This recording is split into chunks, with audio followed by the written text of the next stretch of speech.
अहिल्यानगर जिल्हा सहकारी बँकेच्या रिक्त झालेल्या चेअरमन पदासाठी सोमवारी घेण्यात आलेल्या निवड प्रक्रियेत माजी आमदार चंद्रशेखर घुले पाटील यांची बिनविरोध निवड झाली आहे। सकाळी 11 वाजता जिल्हा उपनिबंधक मंगेश सुरवसे यांच्या अध्यक्षतेखाली संचालक मंडळाची अधिकृत बैठक पार पडली। यापूर्वी सकाळी 9 वाजता नगरमधील राज पॅलेस येथे संचालकांची अनौपचारिक चहापान बैठक झाल्याचं समजतं। या बैठकीत अध्यक्षपदासाठी घुले यांच्या नावावर शिक्कामोर्तब झालं। त्यानंतर अधिकृत बैठकीत त्यांची निवड बिनविरोध पार पडली। या निवडीनंतर मंत्री राधाकृष्ण विखे पाटील यांची पडद्यामागील भूमिका निर्णायक ठरल्याची राजकीय वर्तुळात चर्चा आहे।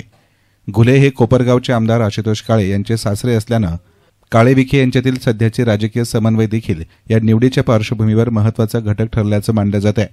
चेअरमन निवडीसाठी मतदानाधिकार असलेल्या संचालकांमध्ये मोनिका राजळे, अण्णासाहेब म्हस्के, अंबादास पिसाळ, अमोल राळेभात, आशा तापकीर, भानुदास मुरकुटे, सीताराम गायकर, अरुण तनपुरे, चंद्रशेखर घुले, राहुल जगताप, आशुतोष काळे, प्रशांत गायकवाड, अनुराधा नागवडे, अमित भांगरे, गीतांजली शेळके, माधवराव कानवडे, करण ससाणे, गणपतराव सांगळे आणि शंकरराव गडाख या सदस्यांचा समावेश आहे। निवड प्रक्रियेपूर्वी अनेक संचालकांनी पुढील राजकीय समीकरणांच्या दृष्टीनं विखे पाटील यांना सहकार्य राखणं आवश्यक असल्यानं घुले यांच्या समर्थनाचा कल स्पष्ट दिसत होता। बिनविरोध निवड झाल्यानंतर आमदार चंद्रशेखर घुले पाटील यांनी विश्वास व्यक्त केल्याबद्दल संचालक मंडळाचे आभार मानले। याचबरोबर नामदार राधाकृष्ण विखे पाटील यांनी केलेल्या सहकार्याबद्दल कृतज्ञता व्यक्त केली आहे।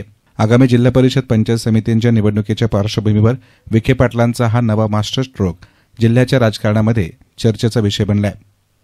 यस्तान मीडियासाठी प्रतिनिधी सार्थक थोरात, अहिल्यानगर।